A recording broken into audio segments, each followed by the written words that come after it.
This is Brian Aiello. On episode number 54 of Origin Stories on Creativity, Paul, Nabil, Matthis stopped by. I got curious. There was a thing that was popping up on Twitter for a little while. Hashtag Pitch Wars. It's through a author by the name of Brenda-Drake.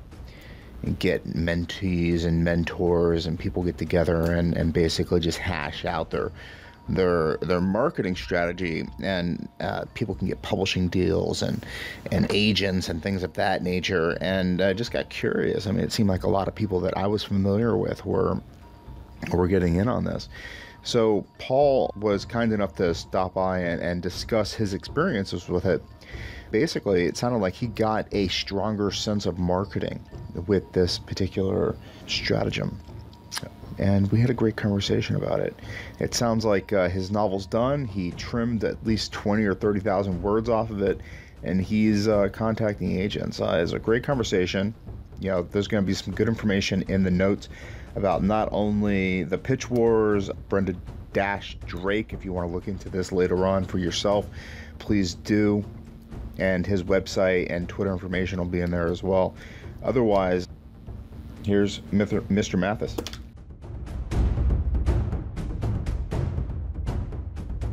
Oh man, writing, musicking, working, trying to balance everything, and then not die of exhaustion at the same time. What are you writing? I mean, I've seen you've been putting stories up for the challenges on fantasy writing.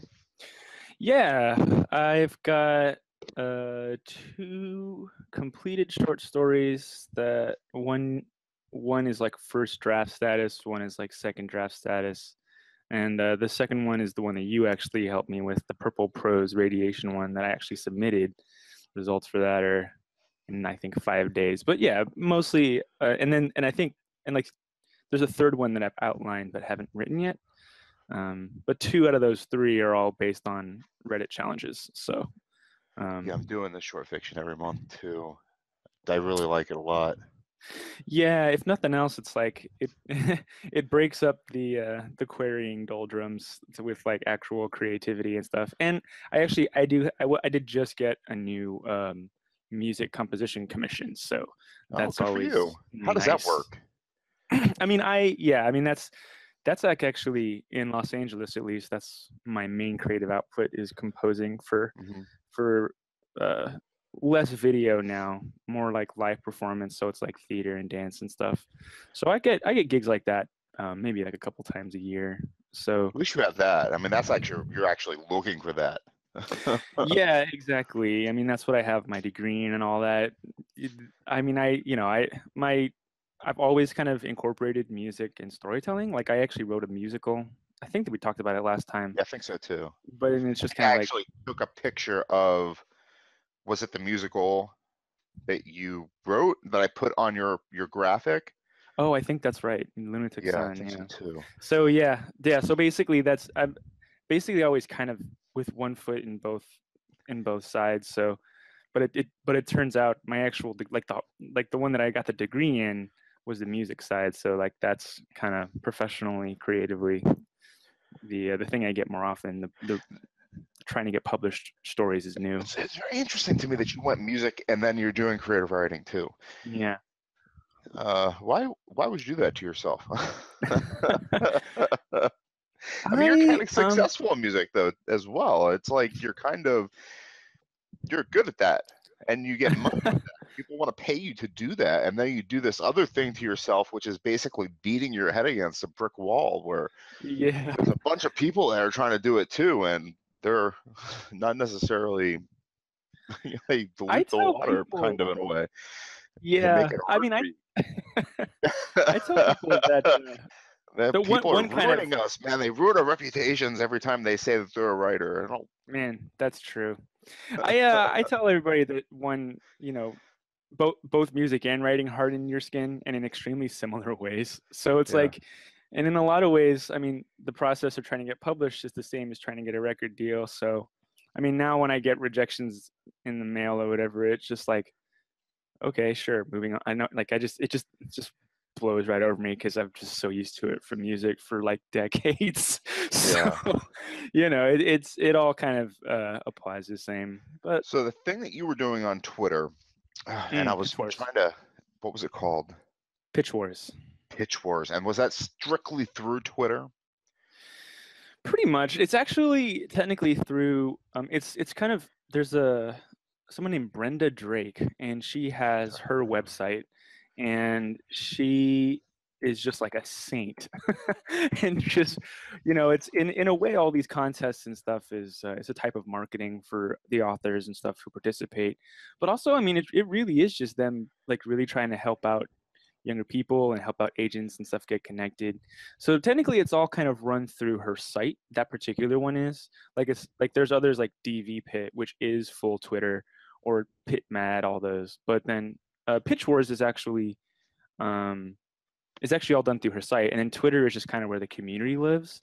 And they also like there were kind of very inactive but still existing Facebook groups and that kind of a thing. But it's technically mostly through her site. Although when you're doing it, it does feel like a Twitter pitch event.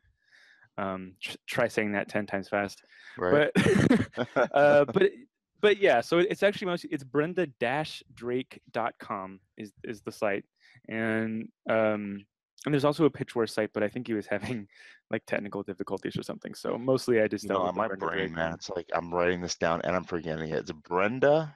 Brenda-Drake DRAKE.com. Drake like a small dragon. What does she write herself? She's young adult. There's a series. It's she has several young adult series that she writes. She's YA. Okay. Yeah, I Have you believe ever read anything by they're her? all. No, I haven't. Although Library Jumpers is actually something that I've heard of. Like, it's kind of like Cool, an interesting concept. Jumping yeah. from library to library. Wow, that's neat. I Idea. think it's pretty. It's like if the movie Page Master was good. It's like that kind of a thing. Oh, okay. It's cool. So yeah, and she basically runs all sorts of events like this, and Pitch Wars is one of the big ones. And this one is a little bit different because all the Twitter ones are kind of revolve around the same idea, which is, you know, you have a hashtag and then you have like a pitch that fits in a in a tweet. And then if it's liked by an agent, then you submit to that agent. But Pitch Wars is kind of bigger. Pitch Wars is it's like I think it was 150 people or something close to that. Because it was Mostly you, authors. and then there was another person that I'd interviewed as well, which is really odd. Jess Creedon, who was on Tall Tales TV. So it was like a menage a trois of people that I was like connected to that were doing this Pitch Wars. I was like, whoa, what's going on with this thing? Did you pay to be involved, or was it just kind of like, hey, let's start doing this hashtag thing? No, there's a donation that you can do, but it's not required. You can definitely do it for free. The real thing about Pitch Wars is hard to submit to correctly. You have to have your completed novel, and you have to have your query done and a Twitter pitch. But what you actually do is you have to do a ton of research because you can only submit to 4 people out of 150. So you have to, and they all post like here's my Twitter blog post. You have to go and read, whoever is accepting your age range and genre, but it's going to be somewhere around like 40 or 50 blogs you have to read and find out of those people which 4 you want to apply to. Now, if you donate, I think you get 6, but the 4 people you submit to is just harrowing. It's very nerve because you have to read and like take notes, and it's intense. So when you narrow it down to the 4, they can tell when you query or not, or you basically submit to them as like a query, and you basically send them your first 2 chapters or whatever in your query and like a short here's why I submitted to you thing. So these 4 people are outside of 150. Yeah, out of 150. Let's say sorry, they're outside of the 150, or are they within the 150? Oh no, they're within. There's 150, okay.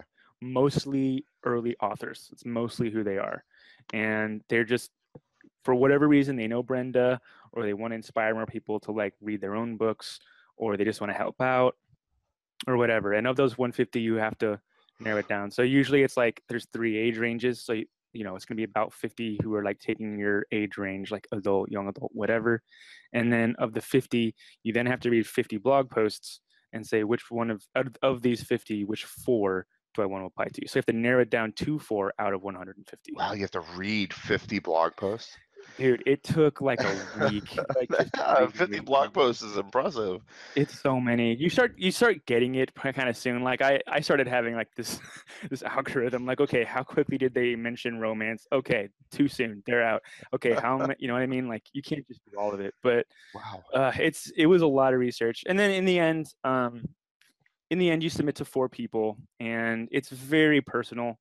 And they will read your submission. They do. They Yeah. will at least read, you know, your chapters. I think there's this one very active person on Twitter, who unfortunately I'm blanking on her name, but I think she posted that she got a total of 1.8 million words submitted to her.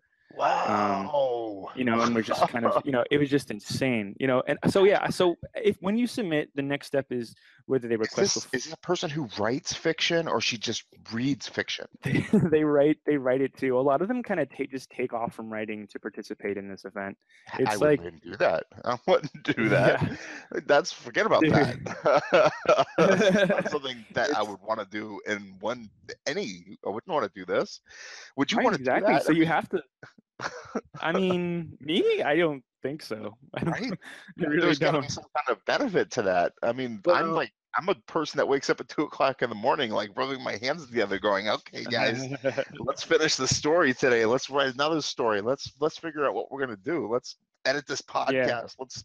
Let's find some creative endeavor to do." I'm never going to read how many 1.28 million 1.8. things, Yeah, and she did not read all of them, obviously, but obviously. I think she read like a fair amount of them for sure, like definitely. Oh, that poor So, woman. you know, it's For just free, insane. But yeah, right? For they free. She didn't basically get for paid. free. Oh, it's No, she horrible. didn't. Well, they're Oh, called that's torture. mentors, and it's really something to appreciate. Like, they really Who is are. she though? I mean, They really, is she really somebody are big up in the wonderful industry or people. something, or would she be They're somebody that mostly would just be considered a authors. mentor? Yes, she was a mentor. Yeah, I mean, would since she be 100. somebody that you yourself would go, "Oh wow, yeah, you're a mentor," or No, is well, she somebody that's like you, like well, me? no, mentors. No. She's a published author. She's like known, like they all are. And like, the mentor is the term for like the 150 people you submit to. So, and they're all in the industry. I think there was 1 or 2 actual agents in the mentor round, but for the most part, they're all just kind of like, you know, young, mostly authors of like various success, but they're all published authors or in the industry somehow. So they're basically kind of like the gatekeepers to try and help unpublished authors, you know, revise their manuscript. And then in November, if you're chosen, Uh-huh. then you take a manuscript that your particular mentor who selected you from this first round has helped you polish and revise. And then in November, you there's like an agent round where they try and get you hooked up with an agent. I think you get like a blog post like about you and your novel, and it's basically like a way to kind of get shortlisted to like have an agent actually look at your query, consider it for real, believe in it because a published author has looked at it and said yes, it's good, you know, that kind of a thing. So that's kind of like the end goal of the whole event, which is huge. That's a huge deal. So Yeah. it was very competitive. I think they had 2,600 uh, people competing at it this year. So it was pretty nuts. That's interesting. And you worked hard. It sounds like, well, I saw a few of your tweets. I saw a Yeah. few of So yours, and I saw a few of Jess's float through, and uh-huh. you guys sounded Yeah, exhausted. You sounded like it you were was a just, lot. yeah.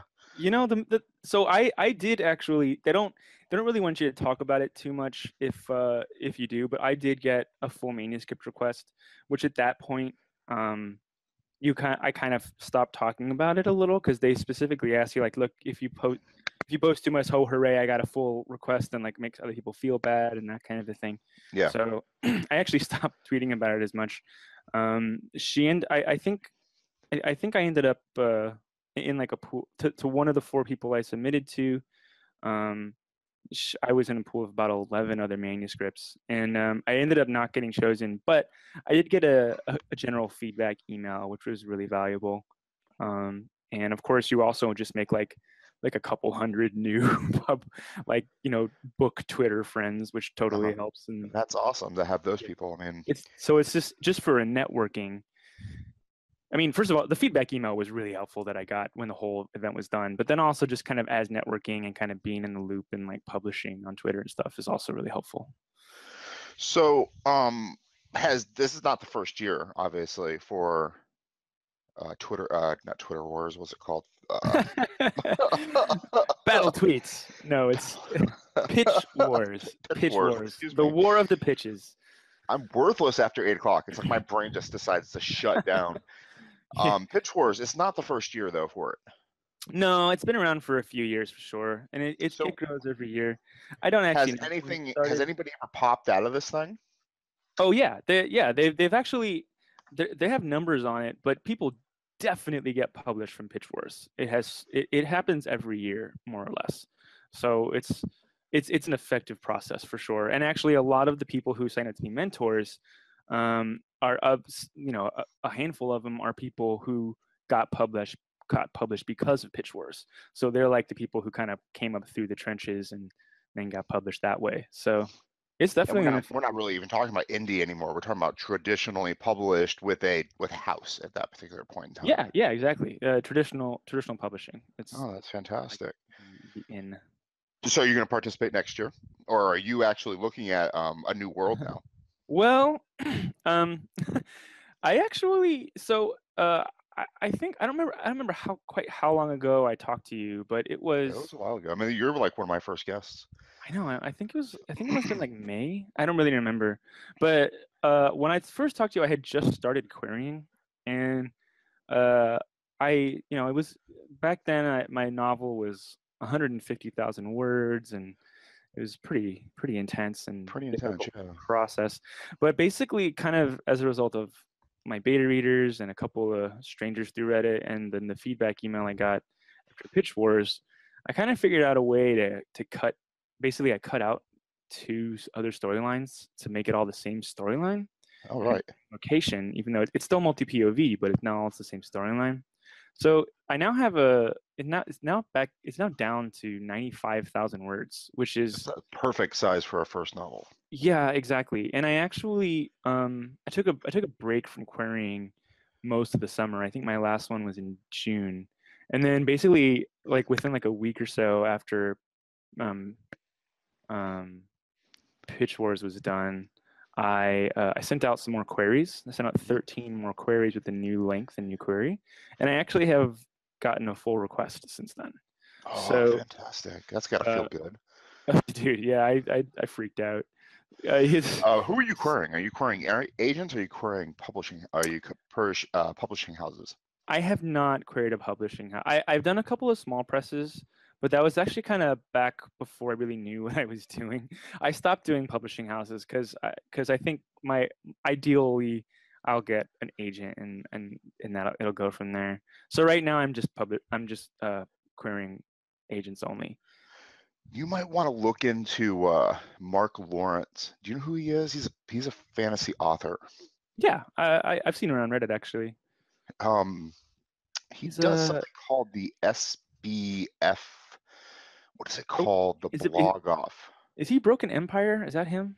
I'm not quite sure. I've never read anything by him, but I have talked to 2 of his authors before. SBF. Huh? Yeah. What is it called? Science. Oh, I'm gonna look it up.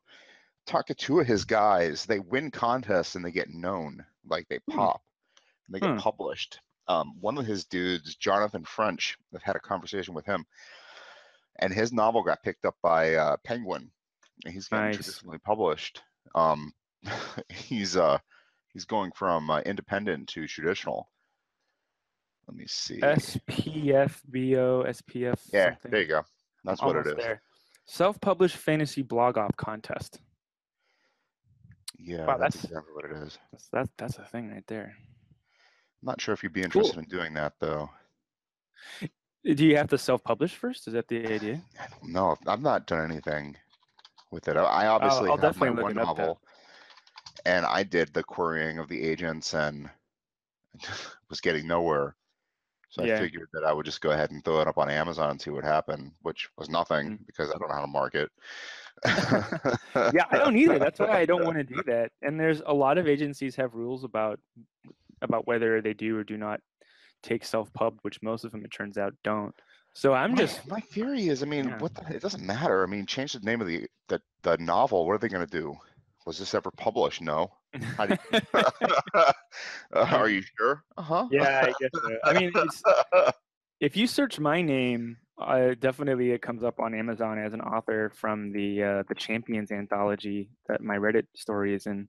Mhm. So I'm afraid. I'm afraid of Google Foo. I'm afraid that it might ruin everything.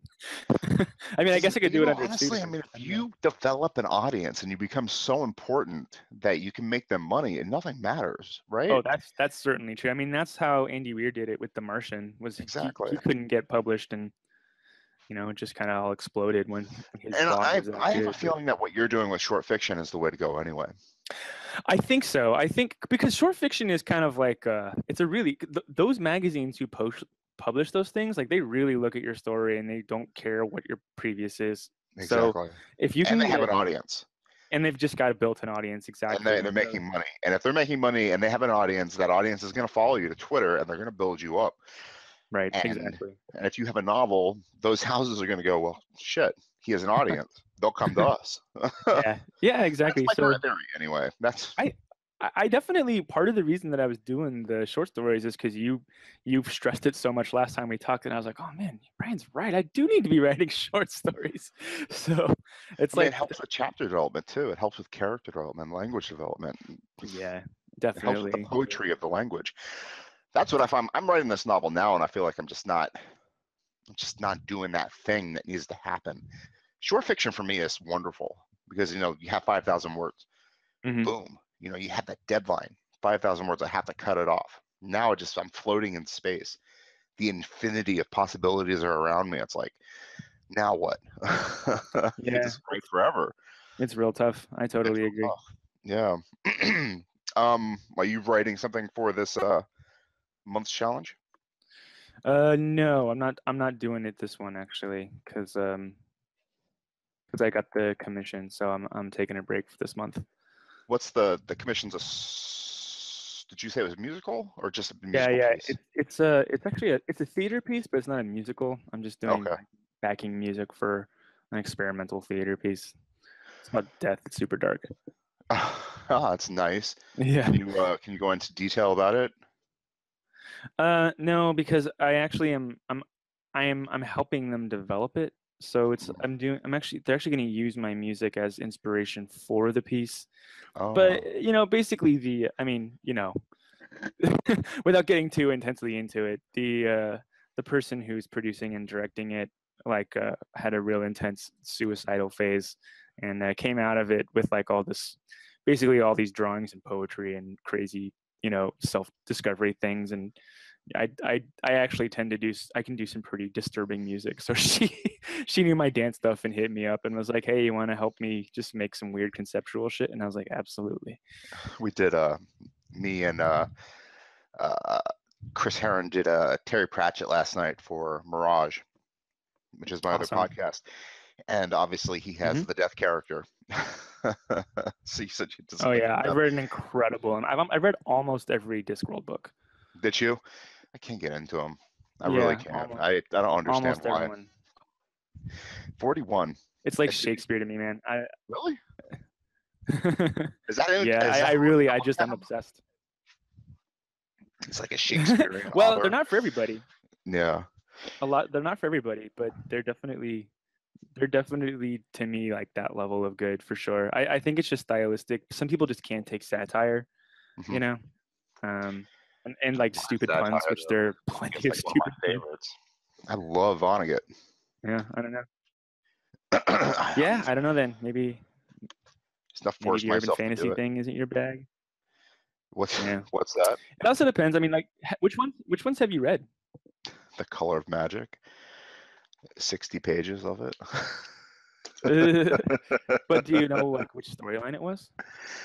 The Color, no, the first one, the very Oh first God, book. Well, I there's haven't finished the first book.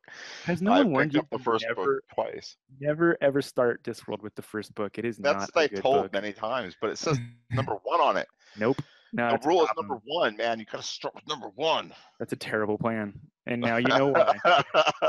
How is that? He started with number one. He's written You, 41 of them or something along those lines. right, exactly. Because there's multiple storylines. You should start with That's what I guards. hear. Guards. You gotta start with guards. If you don't like guards, then you just won't like Discworld.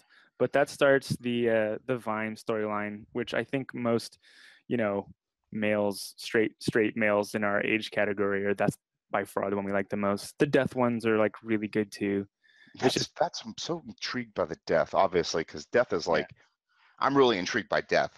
Death to Mhm. me is a fantastic subject line. Yeah. Recently, ever since I had children, I've been, writing a lot of death fantasy. It's funny how that works, huh? Yeah, you have children, don't you? No, I don't. Oh, I thought you did. Mm-mm. That's how I'm able to Um, do both music and writing. oh, you lucky bastard! Now I have to stop everything. Yeah. I wake up so early in the morning, and yet I only get like 2 or 3 hours of steady work, and I have to take a break for an hour or two. I can't get back into it steadily. It's like, oh man. So what are your plans going forward? Well, I'm going to the World Fantasy Convention in San Antonio in the first week of November. I have family in San Antonio, so it's a really easy trip for me to make. Which is nice because now I can at least say that I'm under consideration by an agency when I go there, as opposed to, Neat.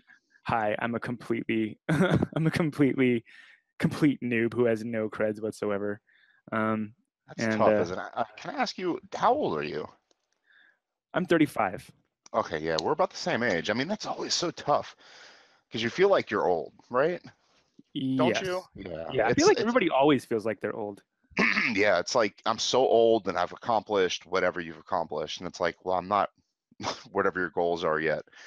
And I mean, whatever life brings you, you're always going to feel like you haven't done enough to satisfy whoever the hell is out there you're wanting to satisfy. And you've done Pretty so much. much already. I mean, it's just incredible to think that eventually one day there will be the date on the end of that dash. Hmm. But we've already done, you've written a novel, you've written pieces of music, and whoever you're trying to satisfy, they're trying to do something too. Not even paying attention to whatever it is you're trying to fill your dash with. Yeah, I think that's pretty much the one. In Discworld, the death one, like there's the thing that you see the most, I think, is death is just kind of like the courier, right? It's like a river Styx sort of a thing, right? Death is just there to help powerful people or important people personally, like in like the few seconds where they transition into death. Yeah. And like the number one theme is always it's just whatever you believe that the most that was true. And most of the things that you cared about in life, you don't care about in death. It's like the number one theme is like it's like if someone's like horribly in love and they both do like a dual suicide and they both turn into ghosts and death shows up and then the ghost is always like, oh, I actually don't care that much about what just happened. Why is that? And death is always like, it's glands probably. Those You don't chemicals. have them anymore. And There's no more chemicals. yeah, so they're like, oh, well, that's a relief, and then they just fade away. Oh, that's written by Pratchett. That's Because pressure, now I yeah. want to write that story. Yeah. That's another reason you have to be Discworld, if nothing else, just because he's thought of most of all the clever ideas already anyway. I was telling my wife the other day of a great addition to my novel, the one I'm writing right now. It's like I want my character to throw his Olympic wrestling medal into the water after he wins it, and he goes, "Muhammad Ali did that already." That's true. Oh, Yeah, son of accurate. a bitch. Maybe your character can go to the spot where Muhammad Ali did it, because maybe As an homage as to an homage, he knows. where did he do that? In Greece? I don't know. Gotta look that up. That's a great question. I have no idea. I So hope you're it going was to some San Antonio. total. You're from Texas. Yeah, I was born in Houston originally. Wow. Do you have family there right now? Sure do. Yeah. Well, this one I can. Okay, I got rid of one Hello. of you. Are you Okay. on your phone? Yes, I'm on the phone now. Okay. So my audio is going to switch in a second, so fair warning. Anyway, yeah, as I was saying before my power went out, the Is your power I out? have actually It's still out? well, no, it's been flickering all day. Oh, So yeah, in Los Angeles on the really hot days, this is just a thing that happens because everyone's blasting their air conditioner, me and my girlfriend included. So you just don't even question it really. It's just like, oh yeah, Los Angeles power grid sucks. Hopefully we'll get it back in a little bit. should tell my wife that she wants to move to Los Angeles so bad. Well, You know. I love it here, but you know, it's got its ups and downs pretty much is the way it goes. I'm trying to get her to let us move to Seattle, Puget Sound area. Yeah, yeah, Seattle's kind of looking pretty attractive these days. It's either that or Denver. Here, Colorado's got it going on, money and everything else. Yeah, but it's those are like exactly like all of my friends are either moving to Seattle because Portland even is too expensive now. So now we're all okay. Well, Portland's out, so I guess let's do either Colorado or Seattle next. And especially to people from Los Angeles, it's like, well, I hear it's not 110 degrees constantly, so. Yet. It's going to happen eventually. Yeah. Anyway, your family is in Houston and Harvey. Yeah, and my dad's side is they're all Texans. That's just like what they are. And one of my cousins is actually he's like an EMT, like that's his job. So I was following all that stuff very closely. Because my cousin Kyle was just like entrenched in it, and I think he was out. He did not come home for 140 hours straight. Wow. Like just on the job, just like catch and sleep where we can, sort of a thing. So it was. I mean, and mostly I think he's not like a nurse or anything. So his main thing is like assessing and like transporting and then trying to find a place to like put everybody. So. He was out there on like flat bottom boats all day, just kind of like grabbing people and bringing them back and that kind of a deal. It was intense. So definitely very closely connected to Harvey. I also lived in Florida. I mean, I was in northern Florida, but I got friends who like I have a friend who lives on like Key West. So I basically the entire southeast coast is getting bombarded, and I'm just like I have front row seats from all like the Instagram and Facebook posts about it. It's pretty intense. And then of course the entire Pacific Northwest is on fire right now. So isn't Los Angeles on fire too? We were on fire briefly. Yes, that is also accurate. Yeah, the Latunia Canyon fire, which we could. So I don't know anything other than what I read on Twitter and Google News. And I saw somebody's photo of from Disney World or Harry Potter Land or something, and the hills were on fire. I was like, what? Yep. Yeah, I saw those in person. As a matter of fact. That's crazy. Yeah, I grew up in Florida, the west coast of Florida, so it's kind of like I went through hurricanes growing up, but nothing like what's heading up there now, I guess. There has been nothing like it. Key West is it's just ravaged. Like every leaf on every tree is just gone. And like there are trees that fell down, a bunch of roofs that were lost, and it's just crazy. It's such a powerful storm. Yeah. I I don't know. Global warming, not global warming, depending who you talk to. Yeah. It's definitely happening more and more often. And Jose's coming, and Katia's in the Gulf of Mexico. I mean, what a world. Jose coming too. Like that's just insane. Harvey and then Irma and then Jose after that. Like it's just never happened in recorded history. Yeah, right. Clearly. Yeah, no one would believe it.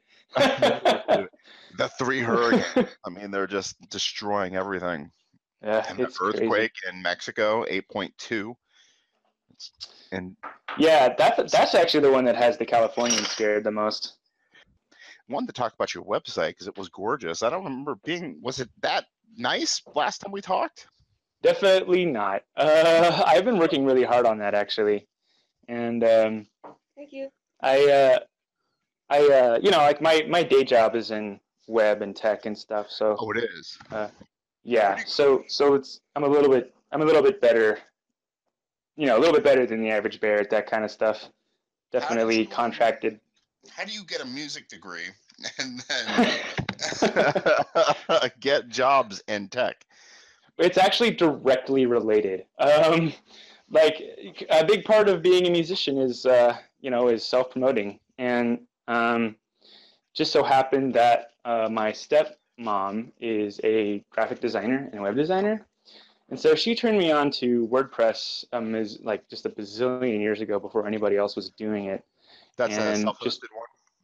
it is, yeah. It's like, well, it's like a site builder, but like instead of like Wix or Squarespace or something, it's like you can install it on any web host. So it just got very popular since then, and I've just been. I've used it twice, honestly. I've used it with Mhm. Bluehost most recently, and I've used it with HostGator before. HostGator, Yeah. no problem. HostGator was great. I had no Yeah. issues with them at all. But when I was with Bluehost, I was trying to host this podcast with them.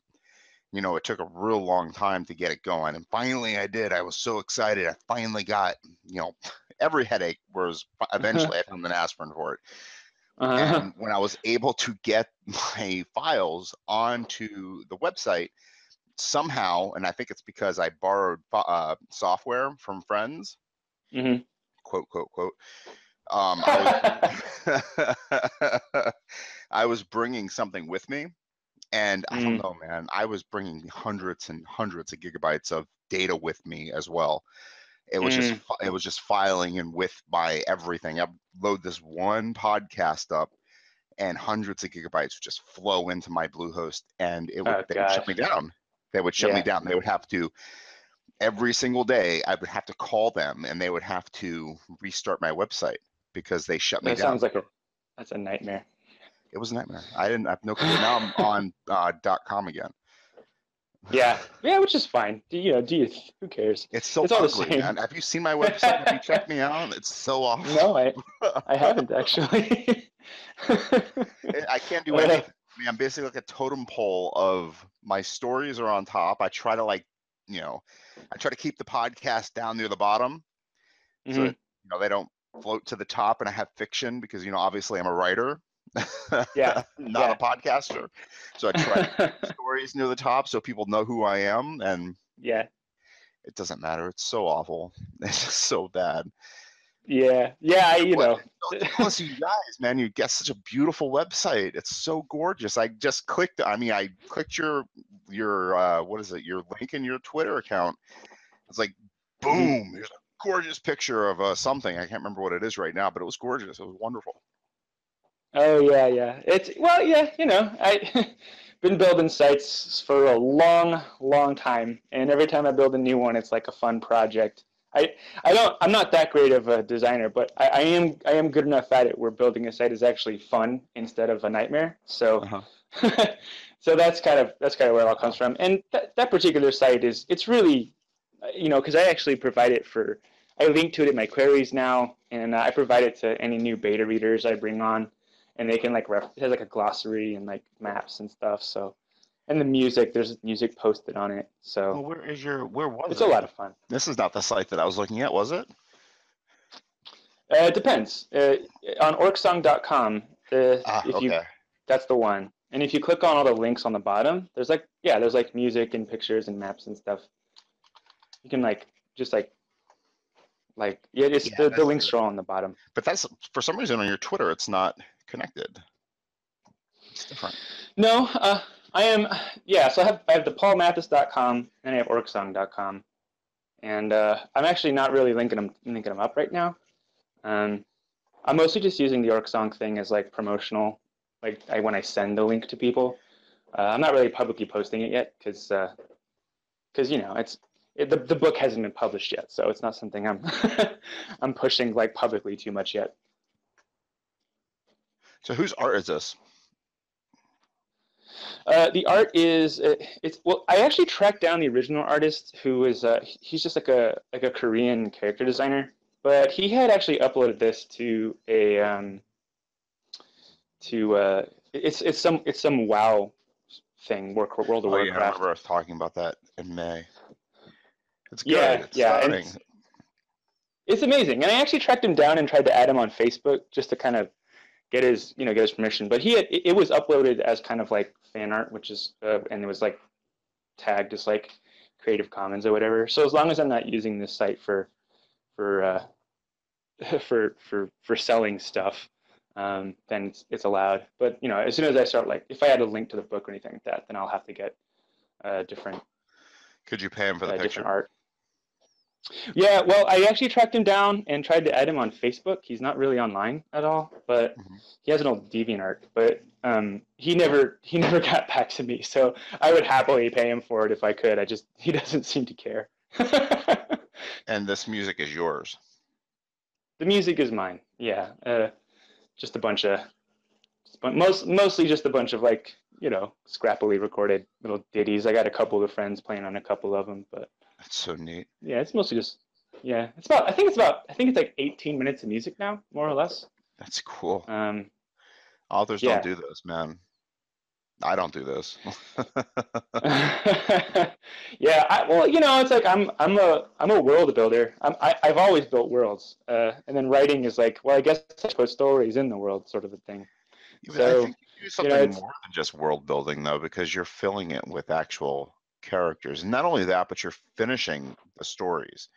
When you publish a short story, when you do your short stories and you put them up for the challenges, you're doing something that allows an audience to, I don't know what, witness it is the word that I want to put out. You're allowing people to share it with you. And this is cool. Yeah. I mean, great. I mean, well, thanks. To me, it's like, like, I think that you, like, when you build a world and when you tell a story from that world, it's like a really internalized thing. Like, you never really know how much of yourself you're going to pour into your stories until after it's written. And then after that, it's, people will connect with it and you'll realize that they're connecting to, like, a part of you that you didn't even anticipate. And I just think that that's the whole point. And I think, the more immersive you can make that experience for, like, fantasy readers or whatever is, like, that's when it's the most rewarding. So giving people, like, the most that they can to kind of, like, see this crazy inner world you've created is, like, that's the real fun. That's, like, the real reward, just because you just feel connected to people. Do you think that Brenda Drake is just collecting people's email addresses and using them to sell her own stuff? You know what I mean? Well, I haven't gotten any spam yet. But if she has, I'll just let you know. That's such a great way to collect. You know what I mean? Well, they definitely, like, I signed up for a couple of newsletters of some of the authors that I submitted to. So, if nothing else, it's a great way for authors and stuff to get more people reading their email blasts, for sure. It totally works. There was another group of people, one of them I interviewed on this podcast, and they were sending around something. It was so mundane. It was so, just normal. Who are 10 of your favorite characters or something like that? And then send this tweet to 10 of your friends or something along those lines. And I'm like, no, I'm not doing that.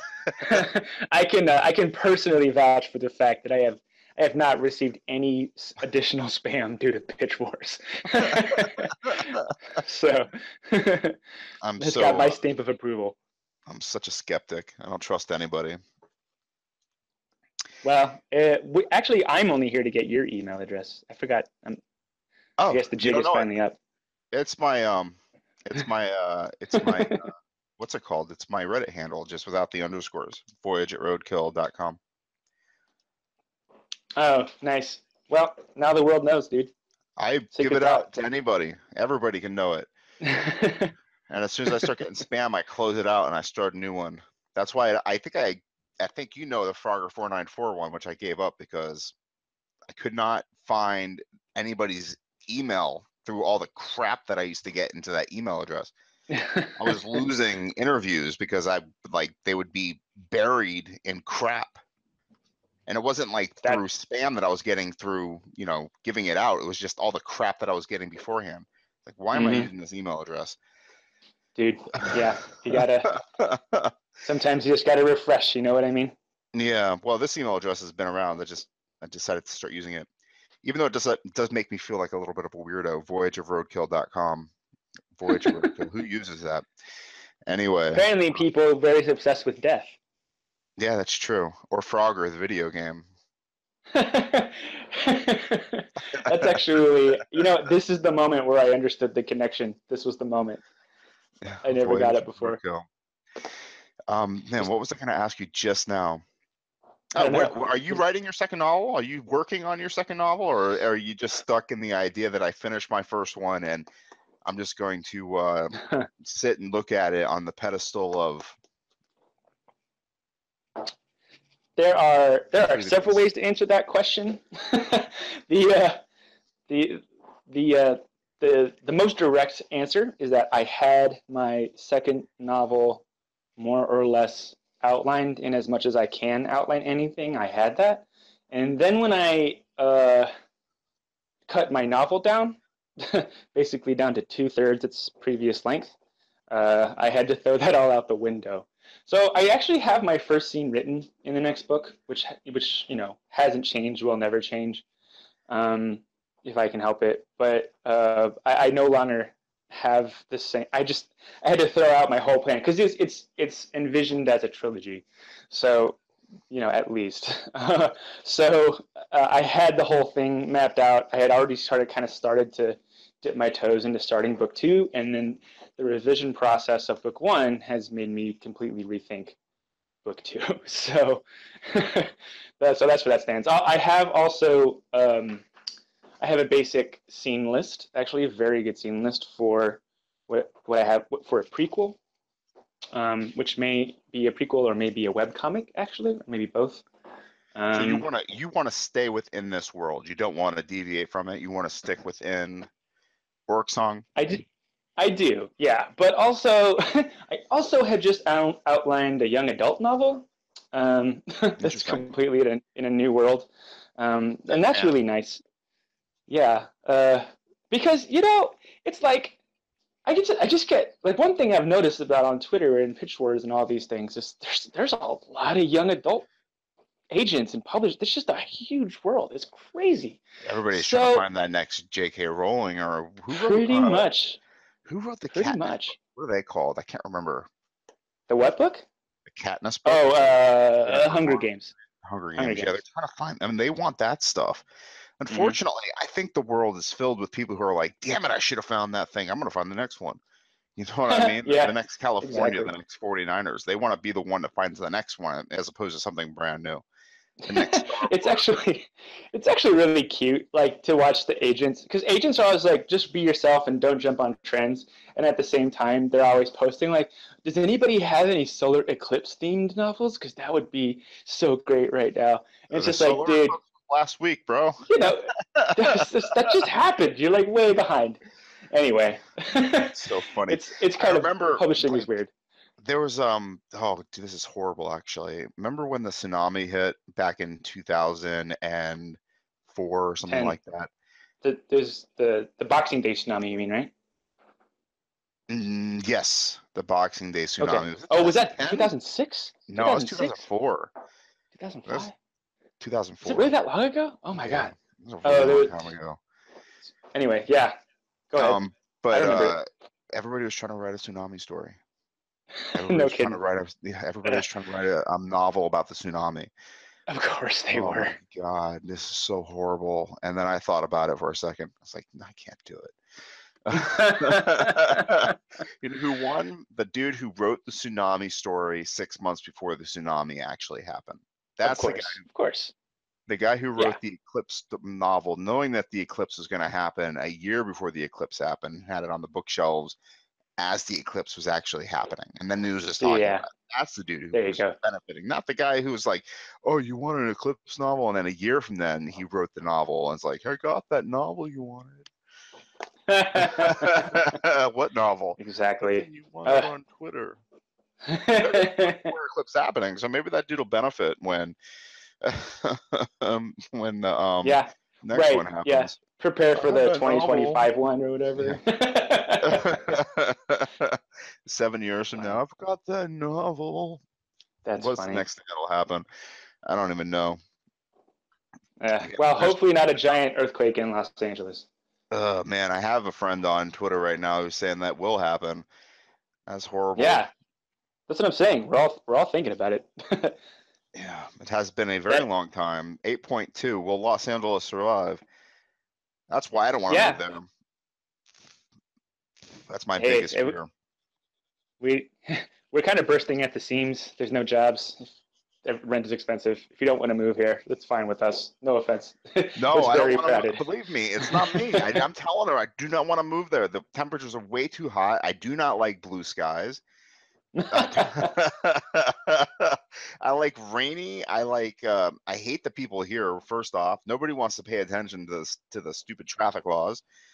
They all want to run everybody down. The first thing they do is roll down their window and flip people off. That's like their first impulse, honking horns and flipping people off. I don't want more of that. Well, we don't really honk and flip people off, but we definitely still. We definitely cut people off. That's something that Los Angeles people do.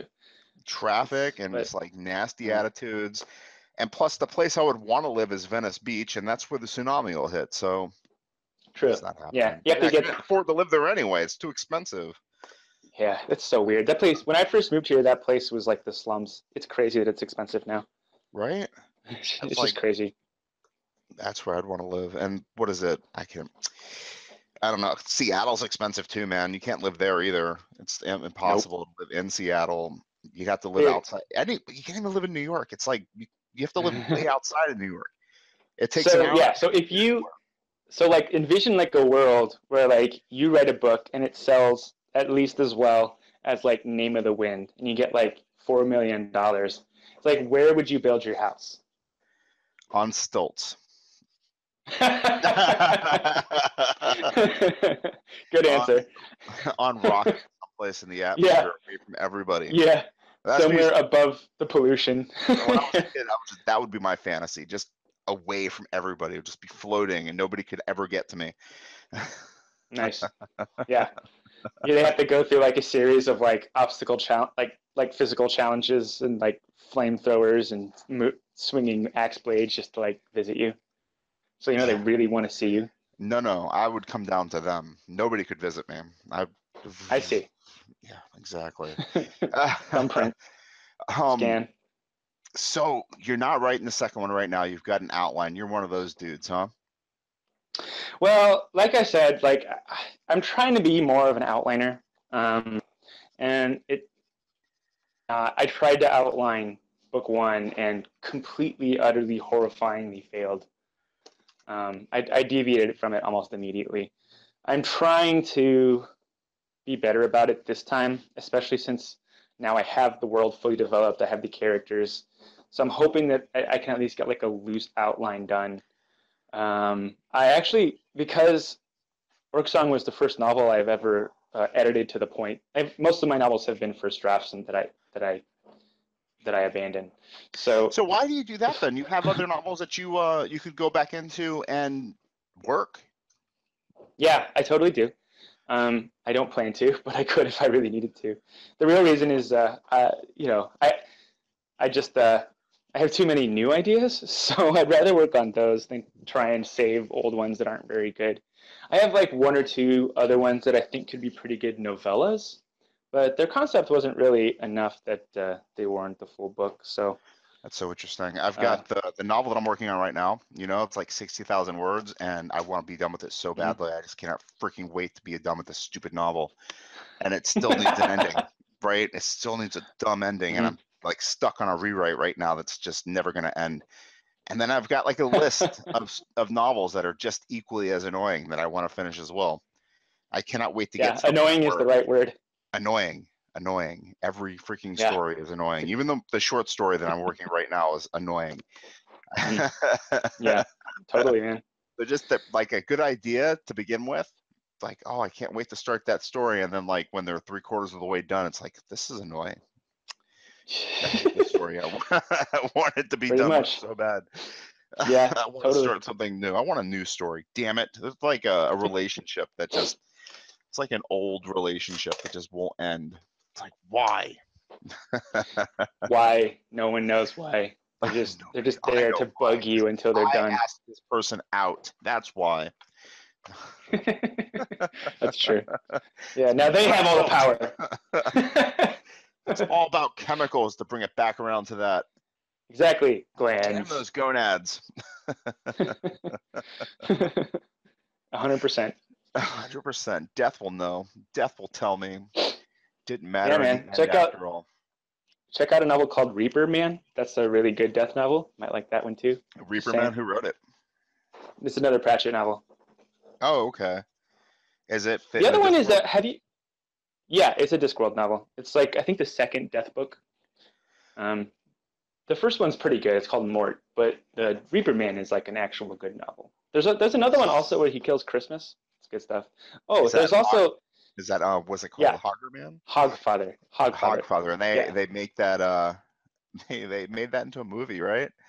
Oh yeah, I love the movie. See, it's so BBC. Why isn't it people actually they preamble the discussions on Pratchett's work with, well, that's actually not a good novel. You've got to start with this novel over here. And you can't read them in order because books 1, 2, and 5 aren't that good. But book 6 is good and book 11's good. Well, basically everything, I think everything from somewhere around 4 or 5, definitely 6 onward is good. The numbers. I'm not being specific. I'm just saying that seems to be the way people discuss Pratchett's work. It's like, this one's not good, but this one is good. Yeah. I think that there's a lot of authors. I mean, I think most authors, their earlier stuff isn't as good. And I mean, I could name several novelists, I think, where that's the case. I mean, I think that's the case with definitely the Dresden Files. The first 2 aren't very good. Oh, you're talking about what's that guy's name? I don't think I've ever read any of his work either. Jim Butcher is his name. Yeah, Butcher. And then the other one is, I actually think Joe Abercrombie. I think First Law is probably his weaker stuff. He just hadn't quite figured it out. And I just think it's really common that your first books are going to be a little weak. And especially for Discworld, people will encourage you to not start at the beginning because the first novels are Rincewind novels, which is a storyline you don't really need to care about. So you can start at a different storyline. Start with a good book. Just drives me crazy, man. That just drives me absolutely crazy. You know what my problem is? As a kid, my mom worked in a library, so I had no idea about fantasy. I would just walk up and down the stacks and just pull books. You know what I mean? Yeah. I would try authors and different things, and I'd do a decimal system, and I would try nonfiction, this and that and the other thing, and never really got into fantasy. So C.S. Lewis, I would just read over and over and over again. That's funny. I never really had like anybody guiding my fantasy tastes other than exploring.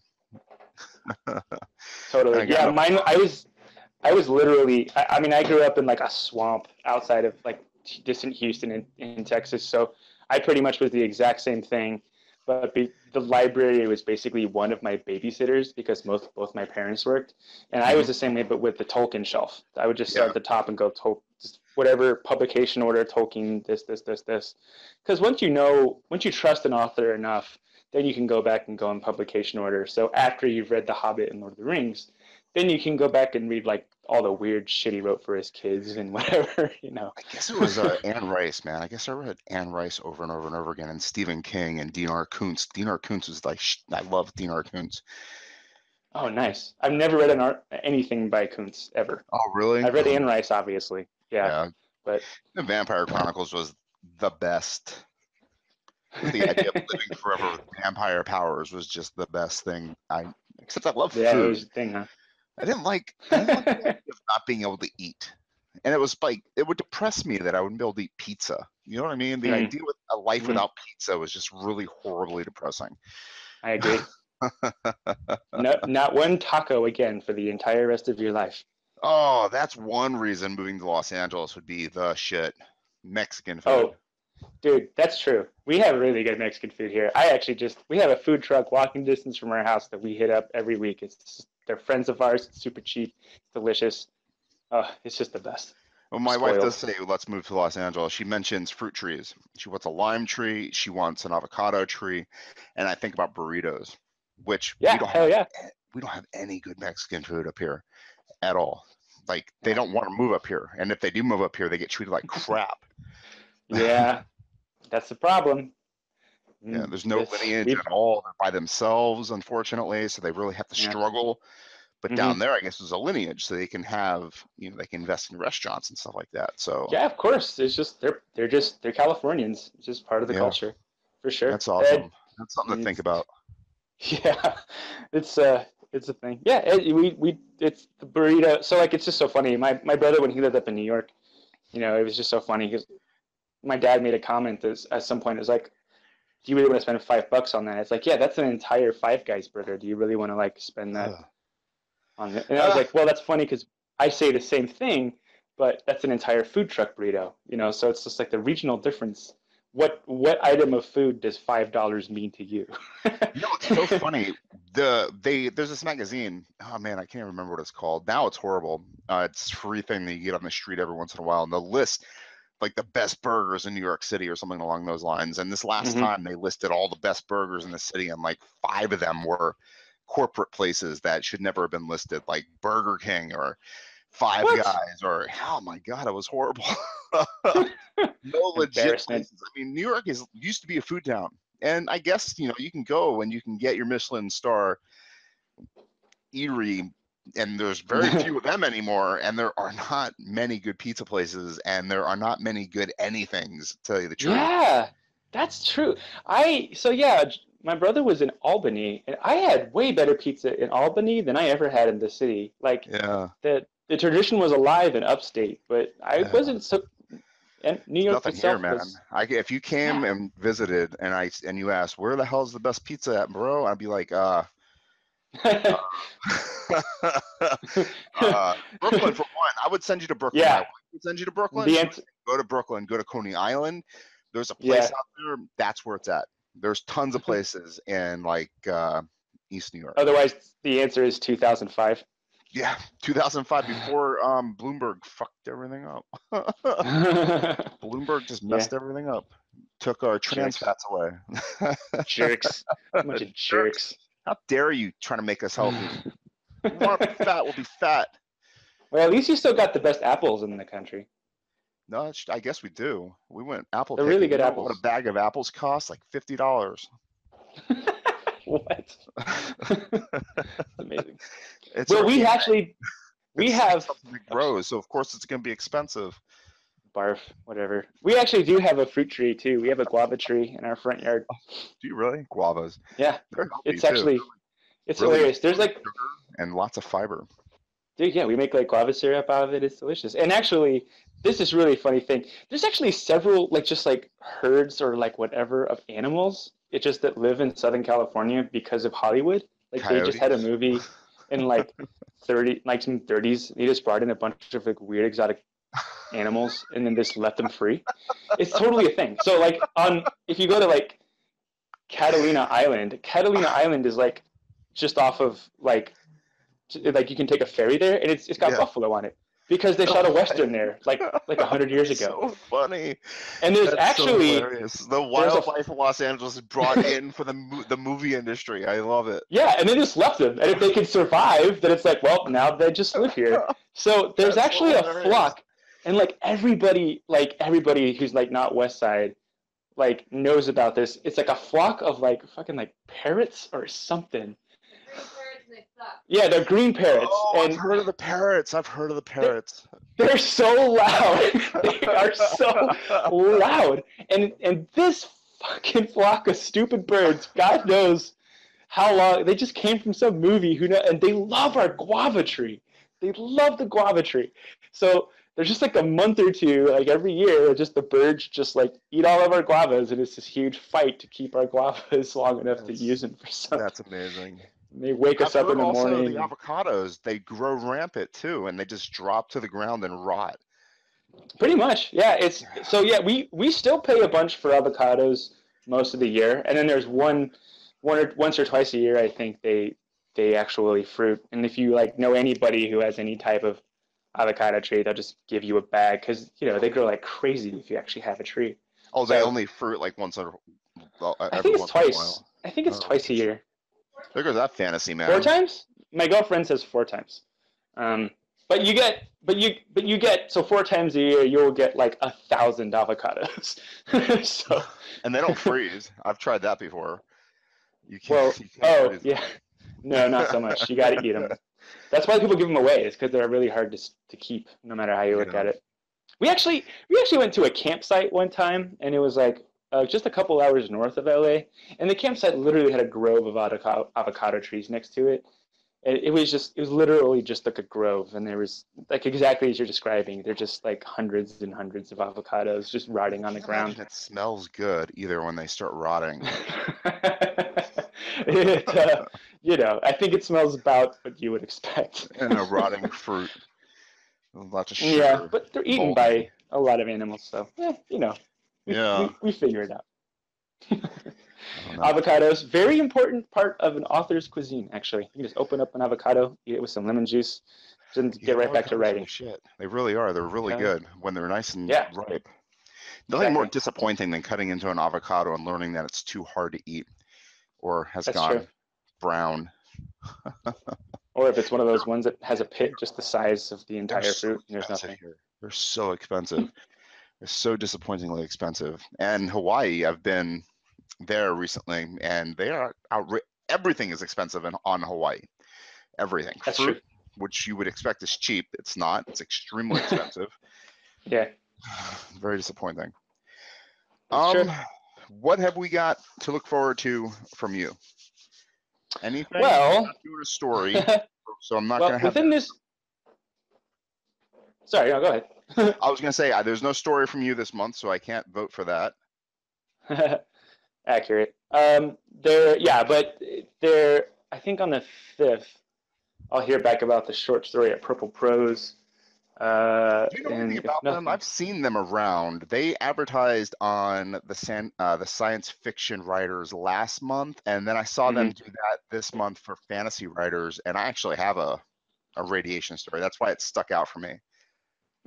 Yeah, they're it's free to submit. You definitely should. I mean, they definitely are. That's why I'm not going to do it. Yeah. They're new for sure. They're they have one of the they do pay, I think, but it's like $5, almost nothing. Right? It's a very small amount, and they've only, I think, published like 1 or 2 stories so far. So they're just getting started, but they seem like it's a. Are they still open for submissions? Yeah, I think so. I don't quote me on that, but it's purpleprose.inc, I think, is the website.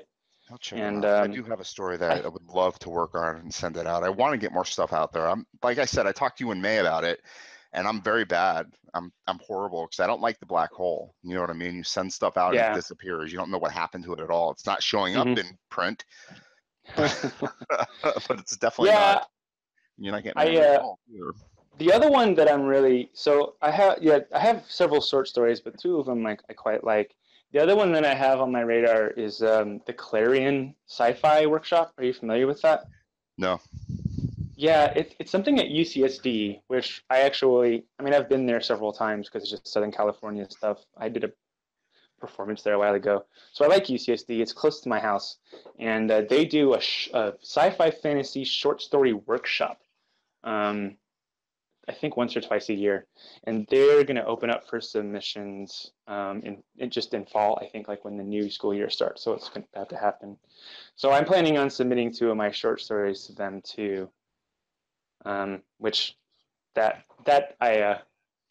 would love to get into that, because not only not only do you get to workshop 2 short stories, but it's also like a really good networking thing. So what's it called? Like Clarion, Clarion. Clarion, and then UCSD is the college, University of California, San Diego, and like Cory Doctorow is a part of it. Like it's and then this other guy, this other guy CC Finley, who he runs, I think, sci-fi fantasy magazine, which has been like publishing short stories forever. So they're legit, and I'm definitely going to be submitting to them too. Do you have any music out right now that people can get a hold of? Just the stuff on my site, actually, on Orksong. I am actually recording with my band at the moment. So I might be able to release a couple of new tracks from my band, not fantasy related, but a couple new recordings of tracks might be going up actually within the next couple of weeks or so. Cool. So to finish us off, I mean, I've really enjoyed this conversation, and I really appreciate you joining me today, man. We should do it again. I do have another podcast if you're interested in doing something with it. Called Mirage. I do speculative fiction with it, authors or concepts. If you have a favorite author you want to discuss or a concept in speculative fiction, just throw it my way, and we'll do an hour on it. Something to think about. But to finish us up today, I asked 2 questions. One, what are you reading? Right now, I'm reading Death Masks. It's, I think, book 5 of the Dresden Files. Oh, okay. Yeah, I'm making my way through the Dresden Files right now because I've never read them. So, about that time. It's an author that's on my list that I need to actually pick up and check out. I've never read See, that's one that you actually do need to start with book 1, even though books 1 and 2 are pretty mediocre. It's so horrible, man. It's like, why bother if the books are bad? You know what I mean? And I say this about Patrick Rothfuss all the time. Yeah. Mm-hmm. He's a crazy looking guy. It's just, you know. He reminds me of like a guy from Jersey who's basically moved to Florida and lives in a trailer in the middle of the woods. Butcher or Rothfuss? Which one? The Dresden Files guy. Yeah, Jim Butcher. Yeah. He looks like a hermit. We all do. All of us authors. We all look like hermits. What are you gonna do? And I got the beard even now. Oh, do you? Oh yeah. You always have the beard, don't you? Yeah. Second question. I stopped trimming it. You stopped trimming it. I just don't care anymore, man. Have you watched any BoJack Horseman this season? I haven't seen. I didn't see any of last or this season. I'm way behind. Okay. The cat, the BoJack Horseman's ex-girlfriend, the cat. She has an assistant, a hipster assistant. I want to grow that beard, a cartoon beard. Anyway, my second question is, I guess I didn't ask you this last time. These questions are kind of new, and I guess, I mean, what if you could tell somebody who's struggling to create, what would you tell them? Who's struggling to create? Yeah. I would tell them what I always tell people, which is that, you know, the reason that we create stuff is to get better at creating stuff. So as long as you are creating and that you finish what you create, or a good percentage of what you create, then you're getting better at creating, and that's all that matters. Everything else kind of, you know, yeah. Get better. Awesome. That's really, really valuable advice. And where can we find you? Yeah, so I'm big on Twitter these days. So if you just go to paulmatthis.com with 2 T's, you can click on, actually, if you click on the word author, it's a secret link to Orksong. But even aside that, all the social media up on the top will get you to my Twitter, my Instagram, my YouTube. So paulmatthis.com is a good way to start. Perfect. Excellent, man. And thank you so much for joining me today. I really appreciate it. And we'll talk again soon. Yeah, thanks for hitting me up, man. Have a great day. No problem. You too.